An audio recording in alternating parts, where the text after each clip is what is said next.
Bitch is a Bad Word podcast is for informational purposes only and reflects the opinions of the host and guests.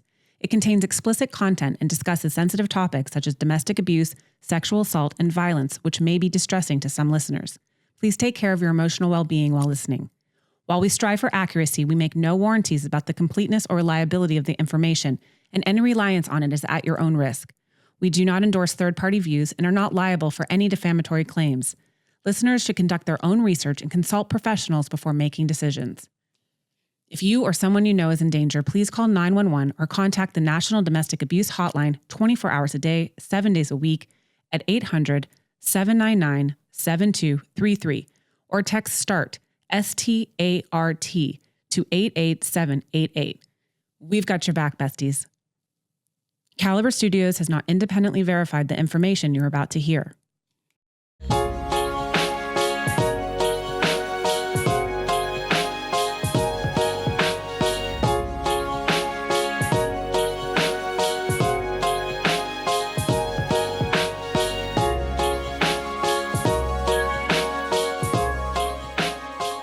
Welcome to Bitch is the Bad Word. Jackie, thank you for joining us. I'm so happy to be here. Thank you for having me. I want to get straight into it. Okay. So you've said before that narcissistic abuse isn't chaos, it's strategy. And when people expect narcissists to make sense, they miss the fact that, manipulation is the design. Yes. So I want you to take us there.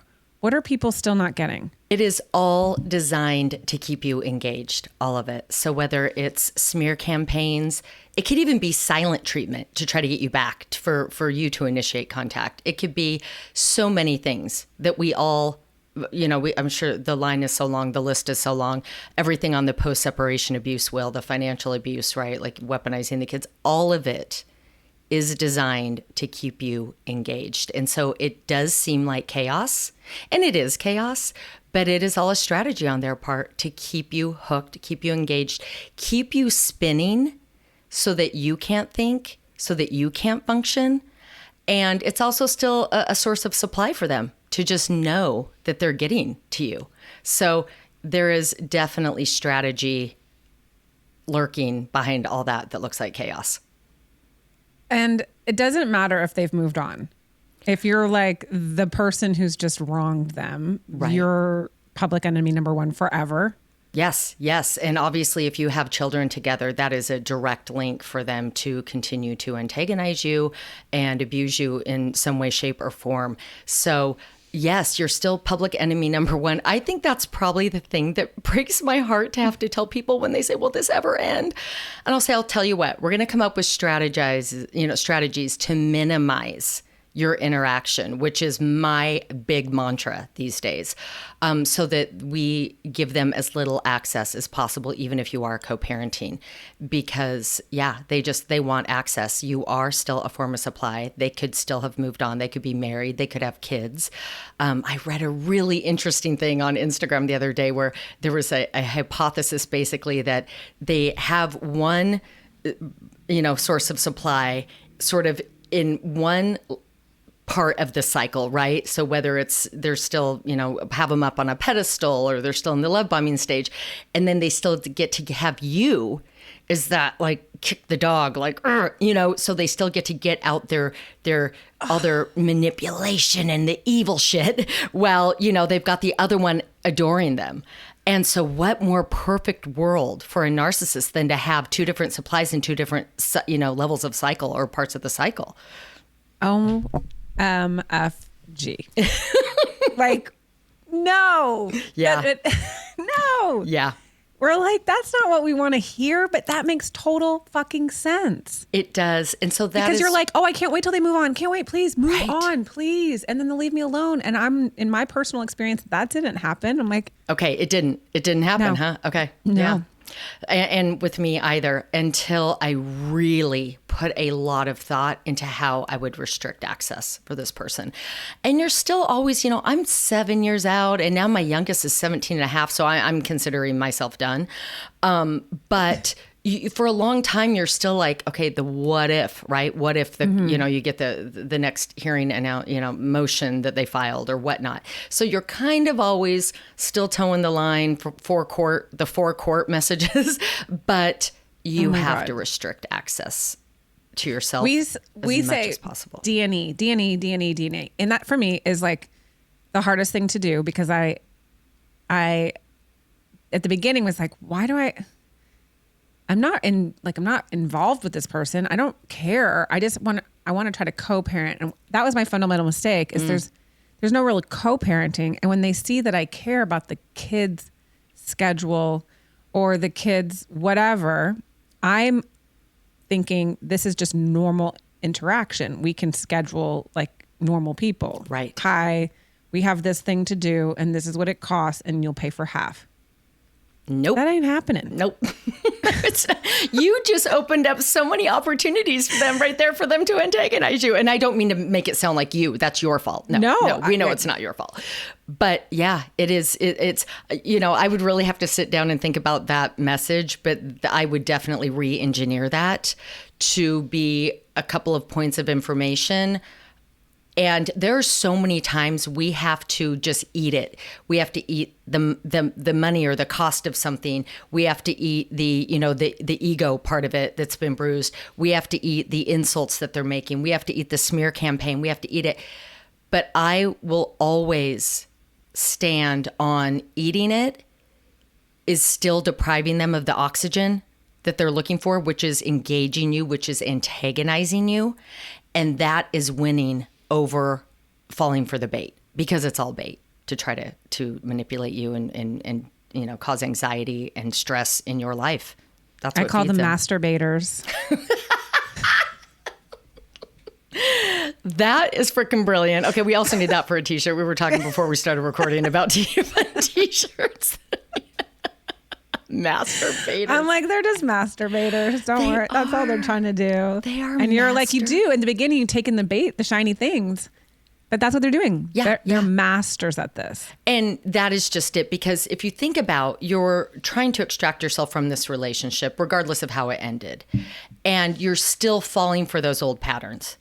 And I guess that is what I kind of want people, if you're listening to this, to try to do is really recognize the pattern that maybe was existing in your relationship. And they're still going to try to access that. They know your buttons. They know you really well.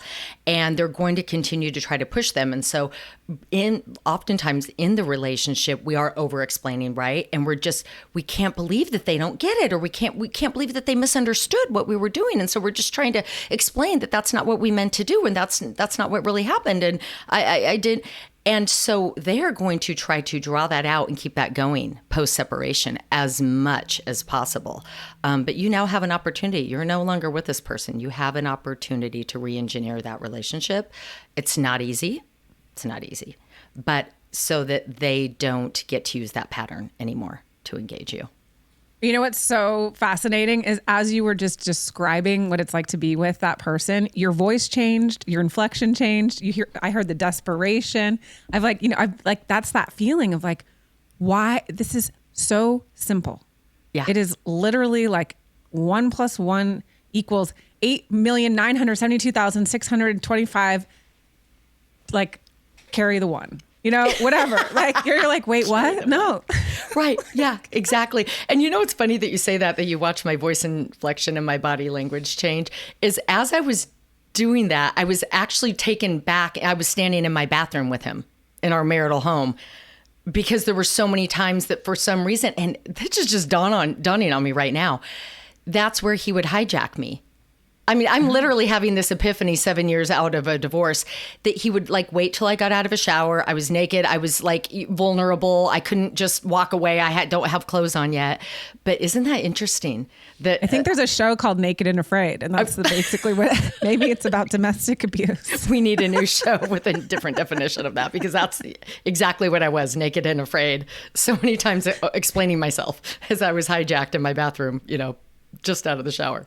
And like, what we keep hearing the same, we're going to be doing this forever. You're going to talk to the same people, the same stories, we're like, what is the playbook? Are they passing this playbook around like a dirty mag? Because they all have similar plays. Like what have you found when you're speaking to women that it's like, that's the person. It's like, I know they're charming and I know they're this and they're all the things, but like, what is the one thing that you're seeing that is so similar? I do often say that there must be a Hogwarts school of narcissism and they're graduating like crazy and we need to find platform 2 3/4 and blow it up so they can't go back.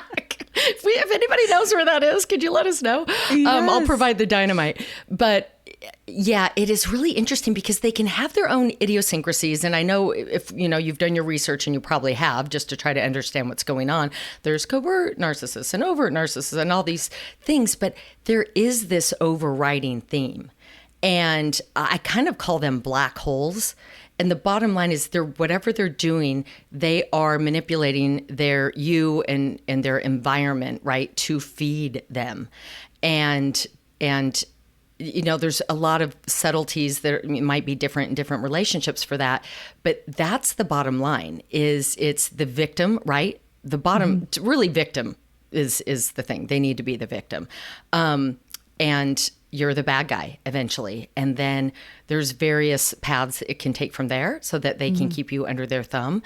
But yeah, just that look at her or him and what they're doing and poor me or, just whatever narrative. And we can get into this more later, but I'm really big on trying to recognize the false narratives that are being created around you from this person, because I feel like that's how they gain a lot of their control.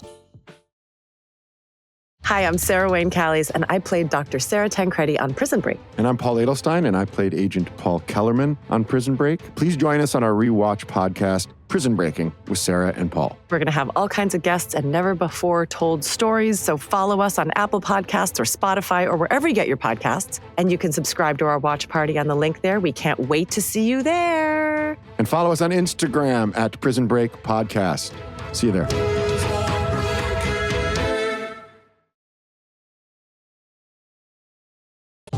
I would listen to my ex tell me stories of the bad guy in his life, which was his ex.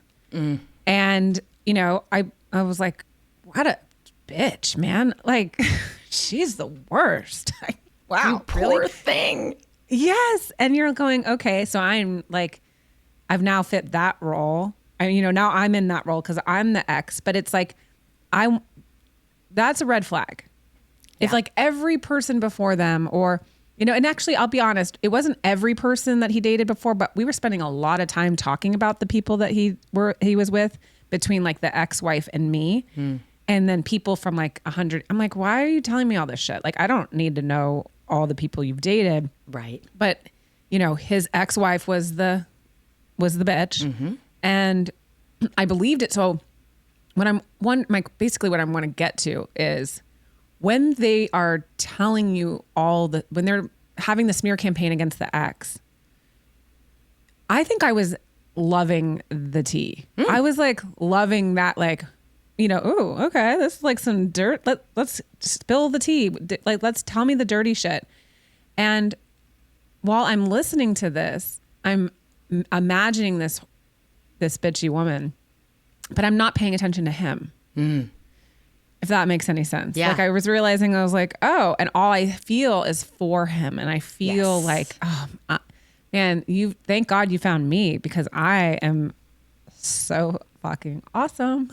This is so multifaceted. I don't even know where to start. So you're absolutely right. So we've got the victim thing going, poor me, right? Then we're kind of loving the tea and it kind of feels like you're bonding, right? Because he's telling you all this stuff about them and you're like, oh, and then it really engages our empathetic side of us, our compassionate side of us, which is why we were probably targeted, our people pleaser side. Like, and then you are, well, not always, don't mean to put this on everyone, but I can say I did.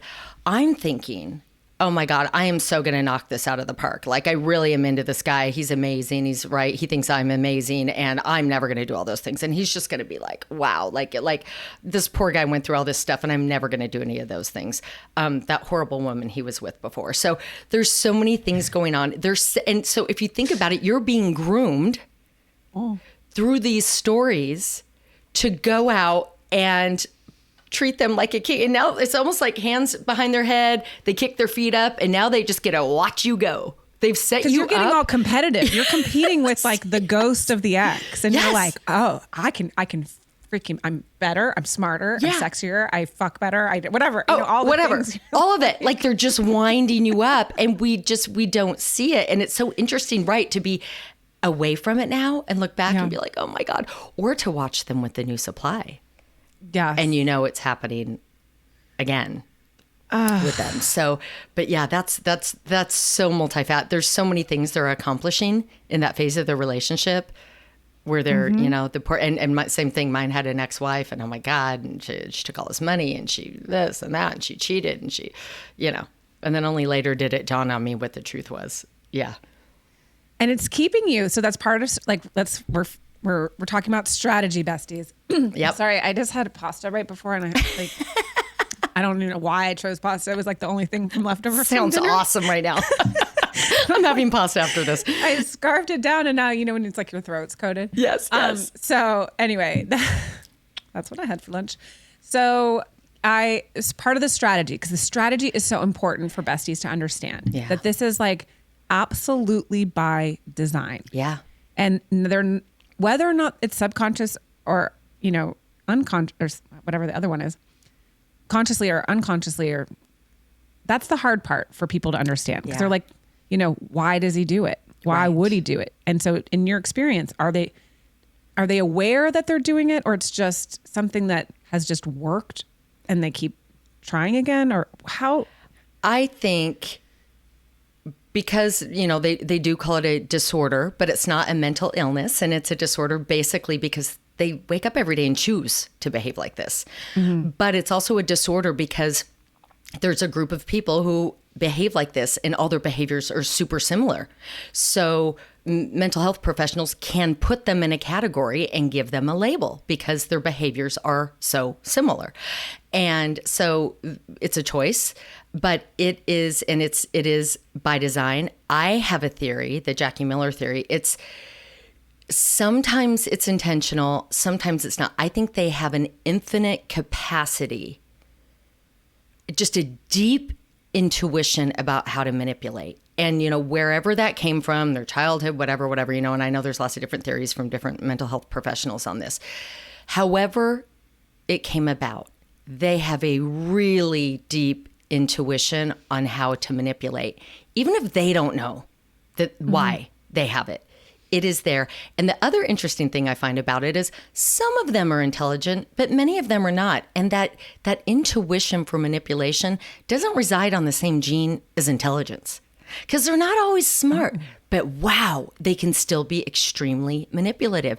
And it is a sort of some kind of coping mechanism that they have developed and honed over the years. And, some professionals, like I said, really have some actual statistical proof that some of it is genetic, whatever. But the bottom line is they have a very deep instinct for manipulating. And they get off on that. They get off on it. We don't think like that. So it's really hard to wrap our head around. And so when people say, well, was it intentional? Was it real? Yeah. I mean, it is intentional for the most part, but it's kind of more of an instinct. And so if you're someone who's an empath or a big heart, I don't even know that you have to be empathic. I just think that you have a big heart and you're like, okay, well, I love to believe people. I love to help people. Which is an awesome trait that I think you should not change. But anyway, go ahead. Yep. Yeah. You're their lunch. They can eat you up and you're going to fall. You're falling for the words. You're falling for the charm. So this is starting. They see you. I guess we don't speak to that many people who've been like recovered quickly from a narcissistic person. Yeah. But would they move on if you weren't somebody that they could easily manipulate? Do they move on quickly? I think they do. Yeah. I think that they're looking for green flags of, this is the green light, go. This person is somebody that I can definitely manipulate. And I do think they learn as they move on from relationship to relationship and they get better and better at it. But I mean, I know me personally, and when I've talked to clients, we can all think back to the time that I know I was people pleaser. I was smiling no matter what. Even if you said something really rude and offensive, I'd laugh to make you not feel uncomfortable that you said it. Like, explain that to me. And so all those early cues are like, oh yeah, this is good. This is definitely going after this one. And then just really early boundary pushing, to see if you're, and then if you put up a fight or you don't stand for it, then yeah, they'll just move on to somebody who will. And, I often will tell people who are afraid to go back out into the dating world, I'm like, if dating's something you want to do, and you have to go practice your new skills sometimes, but those skills are, they do something a little off, you don't like it, and you say, no, thank you, whatever, and you see what they do with that. I don't think I like that. I don't think I want to do that. You see what they do with that. Do they keep pushing it? Do they keep trying it? Do they, like, one example was I told my ex that it was very early, like maybe first or second date, and that I couldn't go out this one night. And he had called me at the last second. So I was just kind of like, oh, you can't call me at the last second and expect me to go out with you. So I thought I was being all cool. He showed up at my doorstep at midnight. And when I cracked the door, he walked in and shut it behind him. Like, oh my God. I told him no. And he came over anyway, and I didn't kick him out. So, it's they're gonna see, like, I'm just gonna go push this boundary and see what she does with it.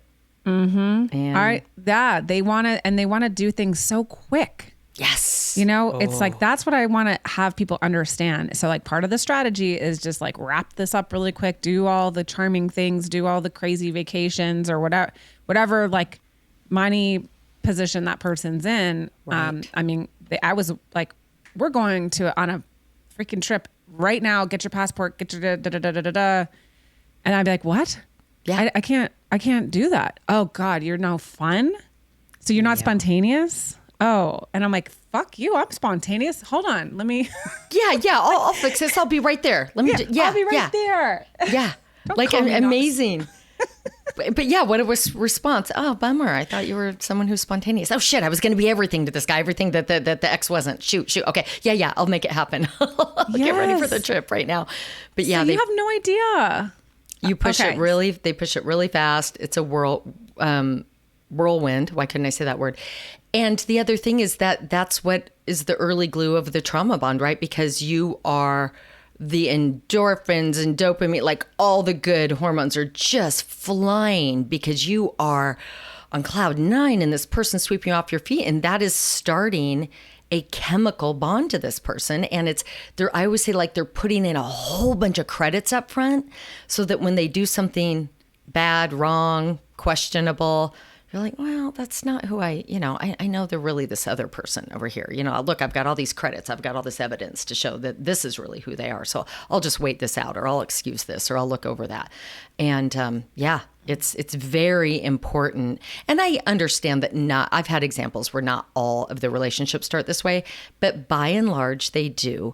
And it is absolutely the strategy that is very effective at bonding you to them early on so that they can start to devalue and you'll stick around, and then they can I love that you're saying it's chemical. Yeah. Because like trauma bond doesn't, we're hearing that word all the time. Yeah. And it doesn't necessarily mean anything to somebody who's currently who's in the cycle. Yeah. Right. But it's not just like, and some people I've heard them say, well, we didn't really have any trauma. So like, I don't know what that is, but kind of going back to what we were saying, that trauma could be that tea spilling, like, oh my God, like, yeah, it's us against the world. I'm so amazing. And then you're saying this is chemical, but it's chemical to like both of you.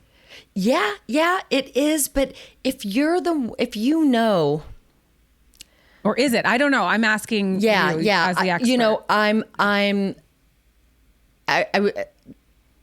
I'm not the PhD. I'm not I'm not an attorney. I'm not a mental health professional with a bunch of letters behind my name, but I don't think that they get that high. I think they love adoration all the time.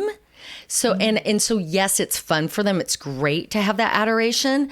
But I think that in a lot of people that maybe are still in the trauma bond don't want to agree with this, but I think they don't quite get that dopamine hit because they've done this before and they have an ulterior motive for this over the top, behavior. So I think they're having a good time and they love that you're putting them on a pedestal and they're putting you on a pedestal, but you have no plans to devalue them anytime soon. Right. You're planning on being in love like this forever. This is amazing. Whereas they know that it's gonna, That they don't love anyone like that forever. So they know that there's going to be a cycle come down. I think deep down, they most of them know they're going to cheat. They don't care. They will just keep you on the line, to keep using you in whatever capacity they can. And they feel entitled. So they don't really feel like they have to be loyal to you, right? They don't really feel, because at the second I make up any reason that you're not fulfilling my needs, or I get bored, so then I make up a reason you're not fulfilling my needs, then I'm entitled to go sleep with whoever I want or do whatever I want. So I don't think they necessarily have that chemical bond. That's my opinion. But in the meantime, we don't think like that. And so we have this massive, like, dopamine, oxytocin, like all the love hormone, this rush of chemicals, and they'll keep it going as long as they can. And then, you are bonded. You are chemically bonded to that person. And technically it's kind of an addiction, because you're looking for it again, especially when they pull it away from you and you're dying to get it back. And you don't even understand why, especially if you've never really researched that whole chemical side of what happens. You just either want the relief of them not being mad anymore, or the silent treatment to stop, or you just want that person back that was so fun and loving and caring and, all those things. But in that moment, you're like a meth addict on a pogo stick, and they're like, look, why are you so gross? Why are you begging? Why are you like, and you're like, I don't know. Yeah. They've taken their drug, and you don't know why you feel so crazy. You don't know why. Like, who unless you've been through this, why would you know this stuff? Right. Why would you know this stuff? And so it's kind of also preying on your ignorance. And I don't know that they know about that the oxytocin levels are high, and and that's happening either. Sure. But again, it's operating from that deep instinctual level of just how to manipulate.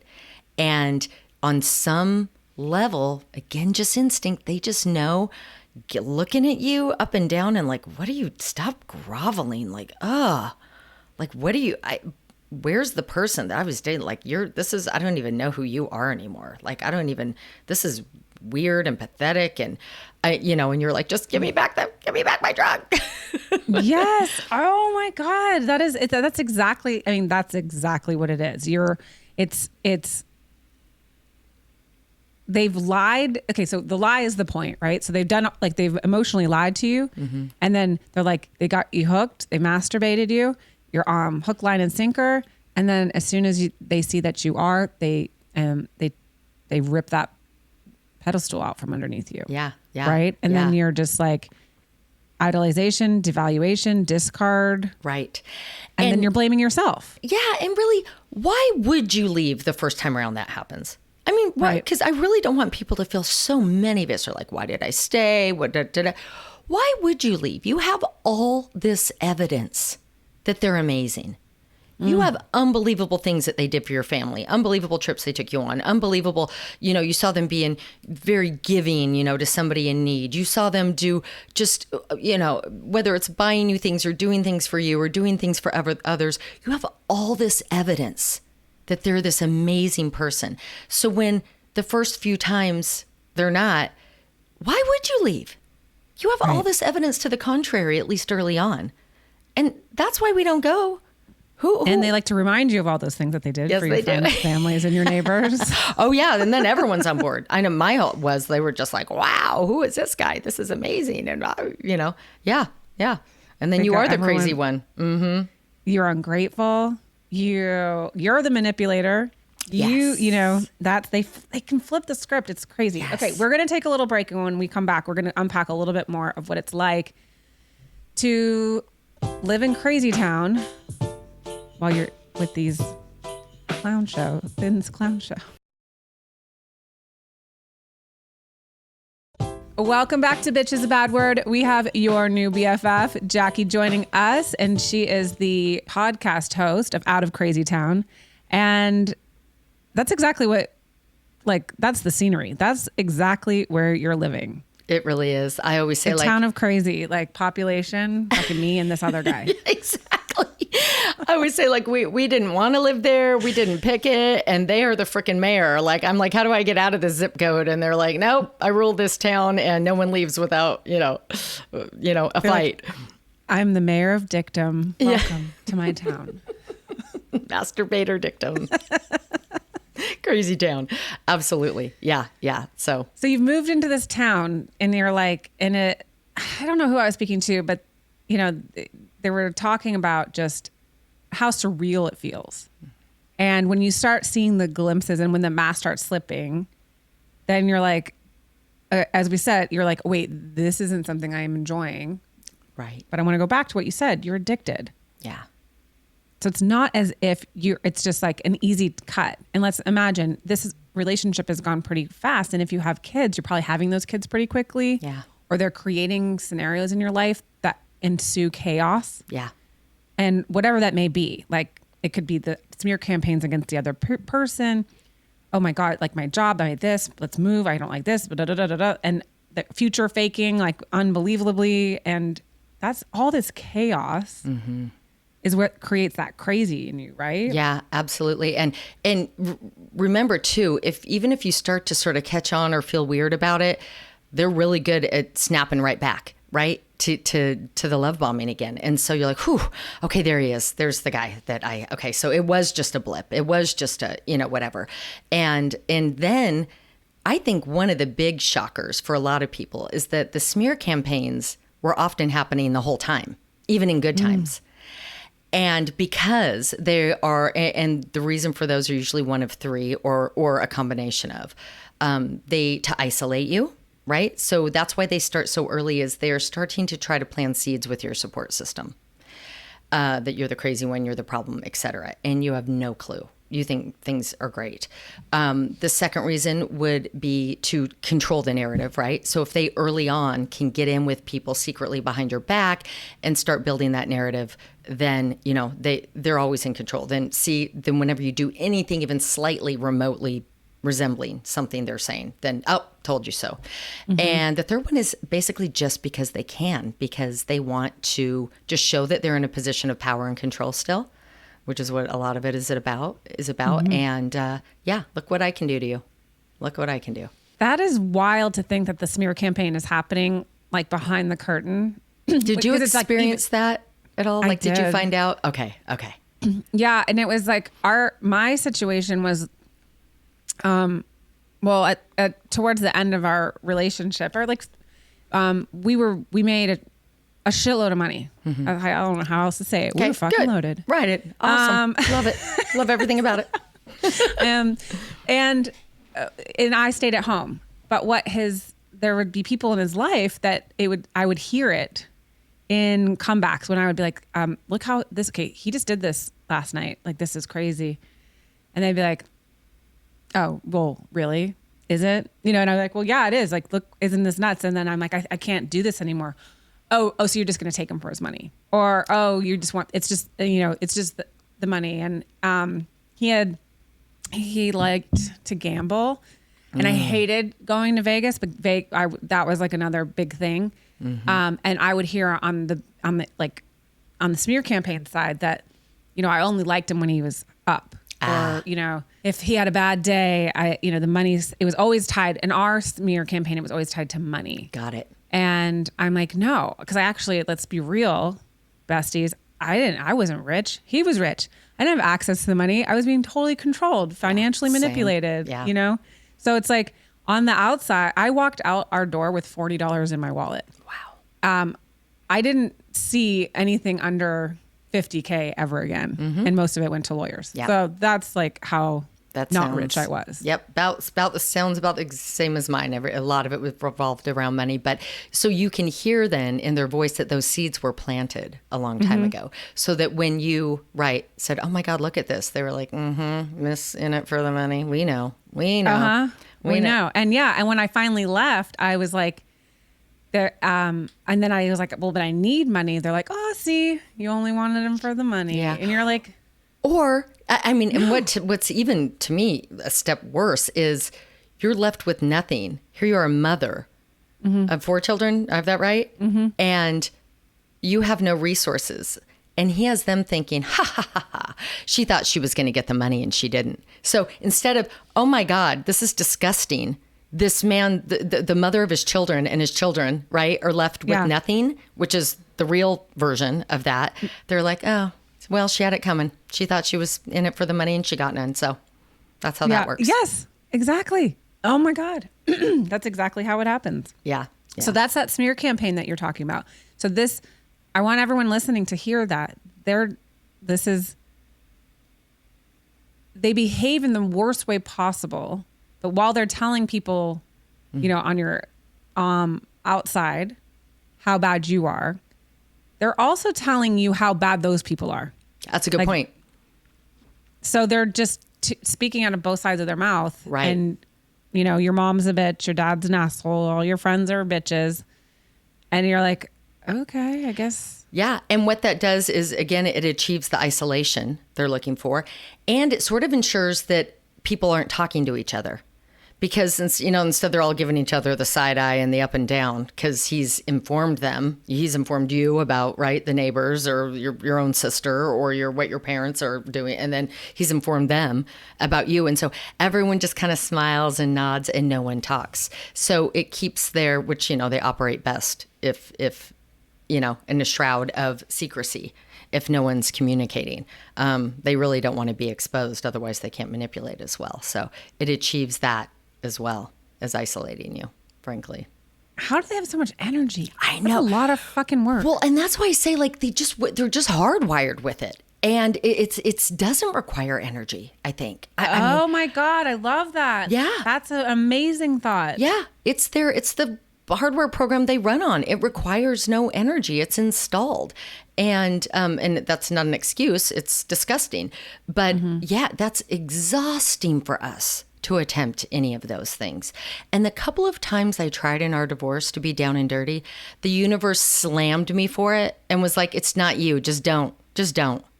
And there was 2 times I tried to stoop to his level and it just didn't work. And I thought, what, I'm so glad it didn't because I just need to be reminded this isn't who I am. This is disgusting. This is gross. It's exhausting. But he sleeps like a baby. Yeah, that's true. They do. Yeah. And you're up all night, wondering what the actual is happening. Yeah. And they're It's hard not exhausting. Wired. It's So not that's what exhausting. it is. Yeah. It's really not. Oh my God. And they just tap you for their energy supply and antagonize you or to get their next hit. And meanwhile, you're acting like such a crazy person to try to convince, you end up being the crazy person. Yes. And okay, so you're in this situation. This is happening. When you get out, it doesn't stop. Like we talked about at the beginning, the gaslighting is going to tick up. And you're running around being like, look at what he said. Look, I got the receipts. I've got this. I've got that. I've got that. And they're like, so what? Yeah. So what? Nobody cares. And often they don't.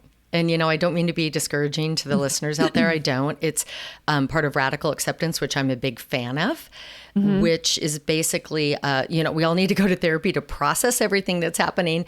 But you kind of got to get your ass to the radical acceptance of this is what it is. This is who I'm dealing with. And the reason that's so important to just be like, okay, this is it. This person's awful. Game on. This is war. It's gut wrenching. This is not, my playbook. This is exhausting for me, but I better hunker down and find some resources to get some support to figure out how to get through it. Because if you're still in, oh my God, like you said, but I have receipts, but I have text messages, but this isn't fair. This isn't how it, they're going to pass you by, and especially if you're in the family court system, the judge doesn't care. Honestly, your attorneys don't care. Everyone's like, we just need to get on with this divorce. And you're like, but, oh my God, he just blew my life up. I didn't know he was having an affair for 15 of the 20 years we were married. Can I just have a minute? And they're like, no, you can't. No, they're like, we got to go. Wrap it up. We got to go. We got to get on to the next manipulation of his and deal with it. So, I'm just, please find support anywhere you can. I mean, get on, once I did a 4-day free workshop on smear campaigns and how to, and false narratives and how to get over them. There's a lot of Jackie Millers out there, running these things, for free, and just search them, find your community. I know Dr. Nadine Macaluso, you've had on before, has a community, for women in trauma bonds. Research stuff and find your people and your support group. To help you get through, because it's exhausting, like you said. It's not who and we are. And post-separation abuse is real. Yeah. So what I'm hearing you say is we need to find post-separation clarity. Yeah. And Post-separation support. Okay. You gotta what does find that look like? that it's all the things that I just suggested. And I think something kind of healthy for people to realize is it may not be your existing support group. In fact, there's a good chance your existing support group is not your support group post-separation. We do come off sounding crazy when we try to tell the stories. I had the most loving, well-meaning friends that, the fourth dinner when I'd gone on and on and on, because you can't believe it and you can't process it. And people go, how are you? And then you just, bleh, and you can't, it's not your fault. You can't help it. You're ruminating your brain. There's no answer to these horrible things that are happening. So your brain's running on a loop, trying to figure out the answer, and there isn't one. So it never stops.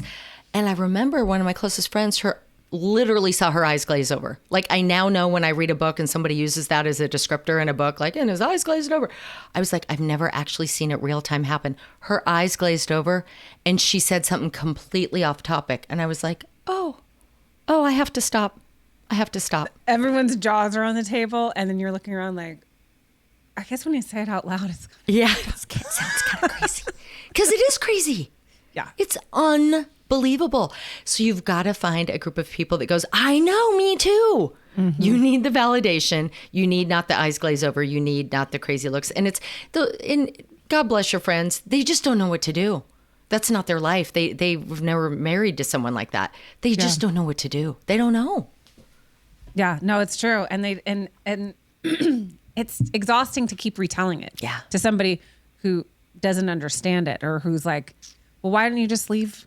Why'd you stay for so long? Like that horrible question where you're like, but they don't get it. So finding a support system and a support group that's not in your, because it's true, people move. Well, and people don't want to be associated with that kind of shit either. They don't. Like, hey, this is kind of messy. They don't. And they're fighting for their life, probably just trying to keep their marriage happy. And even if they're not married to a narcissist. And sometimes people get real weird about marriages going south and getting real, high conflict. And then they're like, I don't really want that anywhere near my marriage, even if we're besties. Yeah. So. And you have to be, willing to accept too, that sometimes these people are going to side with your abuser. Yeah. And that's when you just you don't have time to figure that out. You don't. You don't. And it is, and I feel like I've heard it from everyone that's gone through this, that there's at least one person in their life they lost that they're just like, wow, I can't believe that's the person I lost. Of all, and I had one, just shocked that that's the person I lost that went away. But they just, yeah. But it's okay, because it is okay. You're out of crazy town. You're leaving crazy town. They're trying to keep you in. They're trying to at least keep you in the burbs with the post-separation abuse of crazy town. And it is them. They no longer can use the exact same weapons because you're not, technically married, or you're divorcing, or you're not under the same roof anymore. So they need to find other weapons. And so financial abuse turns into financial/legal abuse, right? And, not paying attention to the kids at all turns into, well, I'm going to have them 50% of the time, or I'm going after more, right? And so they just tweak their weapons. And they don't like that you left, even if they left you, right? Yeah. They just want to continue to use you as a supply and antagonize and stress you and cause lots of anxiety. Because if you left, no matter how bad they treated you, you still left. Yeah. And they're mad. Yeah. And if they leave you, it's still your fault because you created some kind of, you didn't, if I can hear this thing one more time, you didn't meet my needs.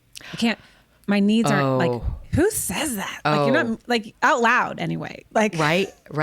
Oh yeah. I mean, and just to get specific about sex, and I've heard this from other people too. I was frigid. I was asexual. I was all these things. And I'm like, I was a cold fish. Sometimes I was a lesbian. And I'm like, now I know when you're being abused, you don't necessarily want to have sex with the person who's manipulating and, doing all these pathological, awful, abusive, verbal, financially. yeah, it's not really a turn on. So yeah, I probably wasn't the most affectionate, but then don't even, that's a long tangent, but yeah, no, I'm in a new relationship now and there's no problem. So Amen, sister. I'm having the best sex of my entire life. Yes, for that. Woohoo! And I'm not a lesbian.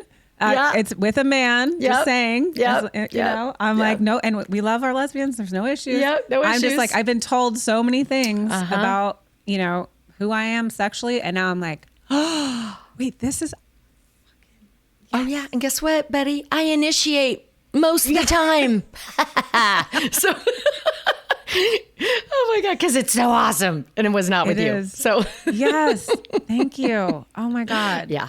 Besties, there is some best sex happening for you. Yes. In the future. Yes. And there's nothing wrong with you. It's not you. You're not supposed to be turned on in that environment. No. So.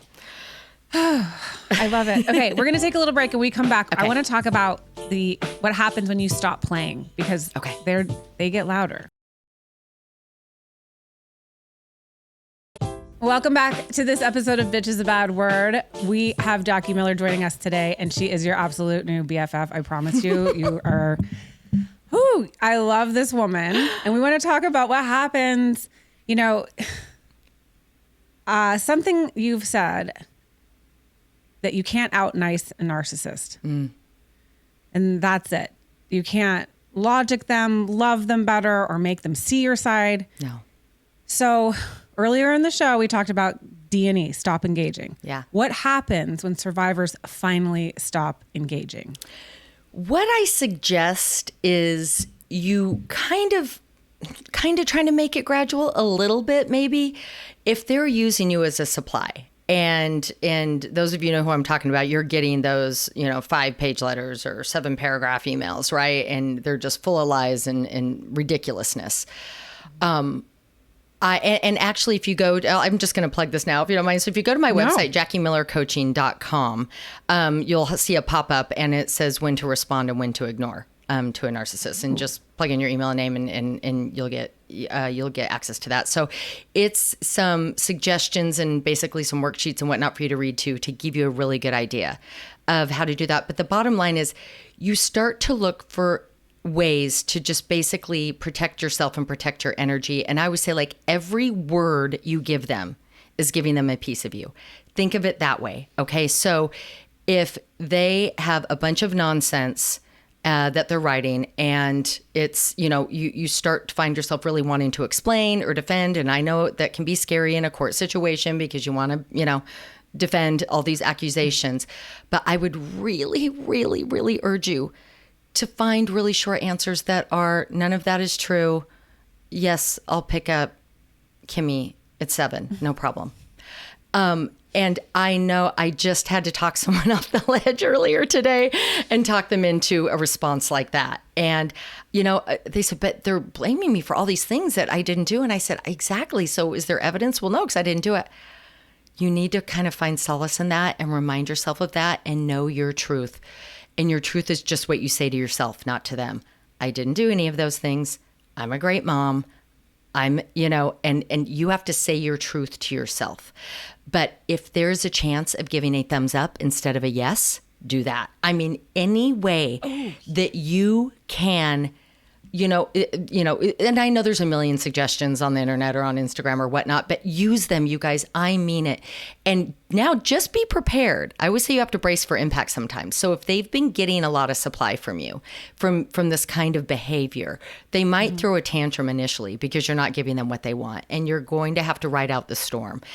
So their behavior might escalate initially because they're again, that deep intuition of what's going on. And they kind of sense what you're trying to do, frankly, and they might not like it. So brace for impact. It's okay. Ride out the storm. Repeat yourself. I, again, had another client the other day, bunch of rambling nonsense. And this is what I'm doing with the kid, whether you like it or not. And you're crazy and blah, blah, blah. And she sent her response that was according to their parenting plan. Another one, da-da-da-da-da-da-da. And she said, I really feel like I need to respond. I said, okay, you know what you're going to respond with? The exact same response that you sent yesterday. He's going to read the exact same thing. He's not going to get anything new, no information, no new engagement. It's going to be the exact same thing you said yesterday. I said, then I'm going to ask you not to respond because you've responded. And sometimes we have to work with that. We have to work with where your comfort zone is. If they're like, I have to, I'm like, okay. If you're really telling me you have to, then let's work out a response. But otherwise, again, we say gray rock, yellow, so we say all those things, but I want to really give examples to this because it is true. Every word you give them, you're encouraging them. It's kind of a form of stalking, frankly. And if you listen to any experts on stalking, they will tell you they see any engagement as encouragement. And it's kind of like that. Okay. Yes, that is a really, really powerful vision of like, you're giving them the green light. You think, again, because you're going back to the person that's standing naked and afraid in the bathroom, explaining all the things. Yeah. And they're like, ooh, tell me more. Yes, exactly. Give me, And the other scary thing is they're amazing information gatherers. So again, it's just like if you're on the stand, you're always advised to just answer the question and don't elaborate. It's kind of like that. You do not want to give them any additional information. I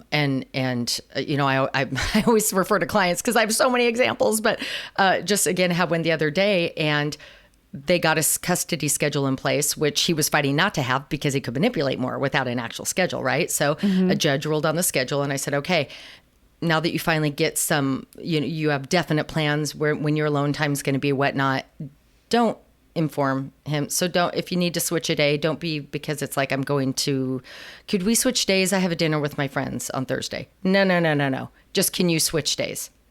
Yeah. But that's surprising because you just want things to be normal. You want to be friendly. You want to, just give a reasonable reason as to why, do that. And so she was a little taken aback, honestly, by that. She's like, really? I can't just say I'm going. I'm like, I wouldn't give him any more information than you absolutely have to. Well, no, because they love to ruin a good time, A. Yeah.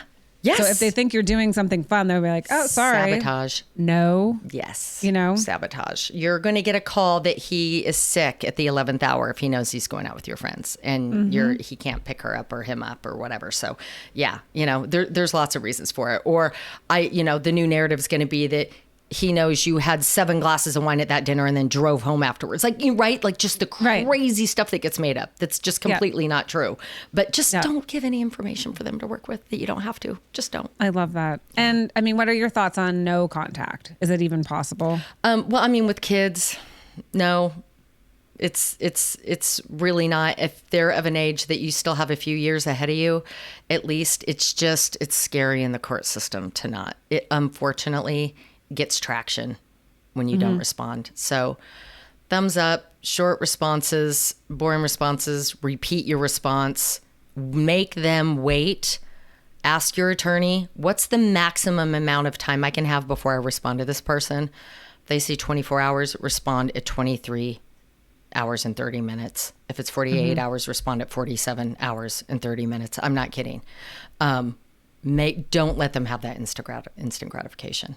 No, and they're going to do all sorts of different things to try to convince you or that you're the problem or, so yeah, I love that. So you can't, contact is not necessarily your best form of action when you have young kids. Yeah. So survivors often wait for the world to validate their story, right? Like before maybe even they believe what's happened to them themselves. That's not really going to, maybe that never comes, that day never comes. But what's the advice that you give a survivor of any abuse? And remember, you don't have to be hit to be abused. Right. And that is like your abuse isn't abusey enough is like, no, you don't have to be hit. So you're standing in the wreckage and you're like, I've just left Crazy Town. Is healing real? Like what's the inspiration that you could give somebody?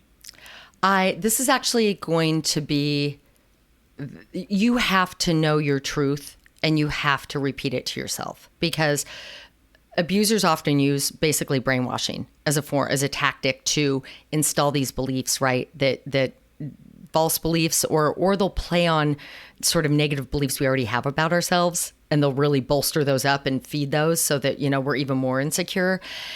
You have to really find your truth. And you have to really, that's where also this pause comes in. It's not just not giving them instant gratification if you're getting horrible messages. It's also a very important pause for you to stop and say, what is actually true here? And it's really only up to you, and only you can do it, to convince yourself that this is not the truth, and you know what your truth is, and you know what the real story is. So, if the narrative is, somehow that you're a bad mom, or like I was a drunk. God, right. Like I think we've heard it all. Yeah, we've heard it all. I was any number of things, but it's, again, I know it can be very scary, especially if you're in the court system, but it has to start with you. You have to know your truth, and you have to believe it. Because no one can do it for you. Your friends can tell you it's not true. Your therapist can tell you it's not true. But until you start believing it yourself, and you take ownership of all the awesome ways that you're awesome and the amazing person you are, they're going to be able to chip away at those insecurities and get at you. So that is it's something you have to do for yourself. Mm-hmm. And then know, like you, again, like you just said, know your truth, and just start listening to shows like yours, shows like mine, surrounding yourself with people who are like, okay. And know how your kids want to hug you, know how your kids are with you, or like, the true friends that you're with, or the new partner you're with, like you're a baddie. You're like, they're nothing that they say you are. No, you are a baddie. I mean, it's like I said, it's why they picked you. It's a fucked up compliment that they picked you, because you're so freaking awesome. That is who they go for. 100%. Yeah. You make them look good. That is a major reason they picked you. Yeah, I love it. We like to ask everyone who comes on our show, what's one tool that you could put in our besties toolkit? Okay, this is actually awesome, because this just rolls right into what we were just talking about, knowing your truth. I want everyone listening to identify very specific 3 false narratives, or it could be coming from the smear campaigns they launched, that were said about you. They could even be something you believe about yourself, if you're going to be honest with you or yourself.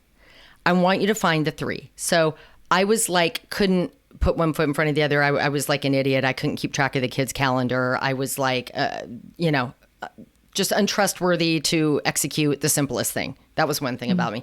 The other thing about me, right, was that I was a drunk. It's hilarious.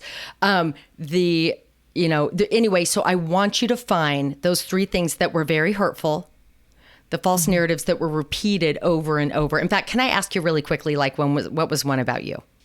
Oh, God. Okay, let's see. One was about me? Well, that I was crazy like my mother. Okay. So that's always one, like they like to pick a family member that you, yeah, okay. Cold fish. Yep. We have that in common. Masculine energy.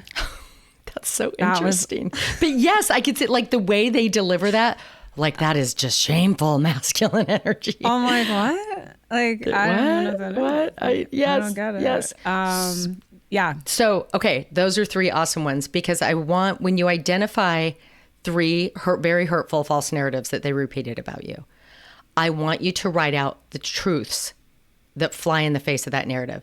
Now, there's very specific ways you have to do this truth. It can't have anything to do with them. So it can't be, I'm not a cold fish because I had sex with him 3 times a week. So it has nothing to do with him. We're talking about your truth, who you are. So I am an affectionate, loving woman who is sexy and likes to be intimate with a safe, loving partner. That's your truth. And I want you to write down those truths that combat those false narratives. I want you to write it. I want you to say it. I want you to speak it. And then I want you to make sure you feel it when you say it. And you have got to rewire yourself to uninstall these beliefs. Otherwise, they're hooks that reside in you that they can always use to get access to you forever. Or even worse, you're in your own mental prison as they've written off into the sunset, because you're still left holding this bag of shit. Yeah. That's comprised of all these false narratives. Right. So and you're going to bring that into whatever next. And that's a good point. That's a good point. So do the work to uninstall those and stand in your truth and realize how freaking awesome you are. You're a baddie, just like you said. Hell yeah, besties. Like, we were in a court situation, and he's like, he knows about the show, and he's like, said, she's a self-proclaimed bitch, Your Honor. I was like, wait, that sentence was actually spoken in court. Just when I think I've heard it all. And so what if you are? What? Like what? Yeah. I was like, a self-proclaimed. Wow. Mm-hmm. That's a good one. Yeah. That's a good one. Yeah. And then it was interesting. They played played back an Instagram clip where I'm wearing a cunt hat. It's a Texties from the XT segment. Oh. And he's like, look how like she wears this in public. He was claiming I make my kids sell it. I'm like, that's never happened. But he's like, yeah, like, look, she even says she's a cunt. And I'm like, you just said cunt and bitch in court, in family court. Like, what the hell? But what's even more amazing, and I didn't even feel, honestly, I was just like, I don't think I need to go any further with this with the judge, because it was just so dumb. Yeah, don't give any more airtime. Yeah. And I was like, if he had actually done, like, he had a printed out picture, and I was like, I thought about, hey, do I just play the clip for the judge so then he can understand why I'm wearing a hat that says cunt? Mm-hmm. Because I'm reading a text message from him where he says, are you done making your cunt hat yet? Because you'll wear it well. So in the episode I'm wearing, that's it. I'm like, this is the verbal abuse that this man, and like the whole reason is because this man's abusive. Wow. He actually asked me to make this hat. Yeah, I'm just as he called me one. Yeah. He asked me if I was done. I do what I'm told. Yes, just trying to keep the peace, so I made the hat. But I'm like, this has no relevance to any of this. None. I'm a grown ass woman. I can wear a hat that says "sit on my face" or "sit on my cunt." I don't know, whatever you want. But it's so true. Like, look, like the random tangents to muddy the waters and the word salad and the, right. And the just to deflect and distract. Yeah. Yeah. Seriously. All of that. So, wow. Well, okay. I love this bestie toolkit, or the tool for the besties. And I love that. I'm going to actually do it tonight. Okay. Because that's so important. Yeah. You need to do that for yourself. So what an amazing resource that you've given. Thank you. So where can we find you? Okay. So besties find you? I'm at JackieMillerCoaching.com. As you said, my podcast is Out of CrazyTown, Your Guide to Divorcing a Narcissist, and find it on every single podcast platform. And again, go to my website and download When You Should Respond and When You Should Ignore a Narcissist. And, pretty much if you go to Out of CrazyTown on any social media platform, it's all there. So I have resources. I have a blog, with all the topics, all the topics, and on the podcast as well. That's hopefully a resource for people going through this horrible journey. I feel you. So glad that you have this podcast. Thank you so much, and thank you for having me on. We got to give as much support as we can. Yes, it's my absolute pleasure. And I want to invite you into my club if you want to accept. I would love to be in your club. It is the BFF club, Bitches Fighting for Freedom. And we no membership fees. We just all agree to band together and be self-proclaimed bitches. No, a band of bitches. That is what we are. And we are... so good. That's so good. We are radically accepting ourselves, and we are unkeeping all the women from these horrible situations. I love it. It's amazing. I'm in. I'm there. Awesome. Welcome to the club. Thank you. I'm happy to be here. Well, Jackie, you are a baddie and so fun to talk to, and I can't wait to have you back. And we're going to do some cool stuff, I think. All right. We've got Me too. some things that we can do. I'll keep you posted on if I have any updates or things going on. Yeah, and we can get the power to the people that need it. I love it. Oh, and I want to ask you, do you have a textie from your extie? Oh, okay. So I worked so hard to not engage him. I was practicing what I preach, But he finally got me on one issue that had to do with my daughter's high school tuition. And I went like 2 years of like just doing all the stuff that I told you guys to do. So proud of myself. And then he finally got me, and I lost it, and and did all the things you're not supposed to do because it doesn't get you anywhere. They just use it and turn it against you. And somehow he went off on the tangent about me being a divorce coach and was trying to make fun of that. And he just sent me 5 lines of clown faces. I was like, he was calling me a clown for being a divorce coach. And I was like, So I just responded back with a laughing, crying face. There you go. Because I caught myself, and I'm like, and to be honest with you, I'll be brutally honest, it got me. The clown thing, I don't know why, but see, they have that freaking instinct, and you can't give them an opening. You can't give them an opening. So I'm sure I have others, but I remember that because it was one of the most recent because I don't give him openings. And he'll often text me, and I respond with one word, or he'll once in a while get a paragraph, and I just do a thumbs up, or I don't respond. Even to this day, even if it's something nice, there's no reason to respond. No. And that might sound weird, but even if he's like, oh, hey, I was talking to the kids the other day and they said you whatever, that sounds really cool. Nope, trying to engage me. Nope. No response needed. You really have to protect your energy. So that's my... Oh, I love it. Protect your energy, besties. That is what we need to do. You do. You really do. Well, Jackie, thank you so much. Yeah. I loved our time together, and thanks for joining us on this episode of Bitch is a Bad Word. Woo, bitch is a bad word. Thank you.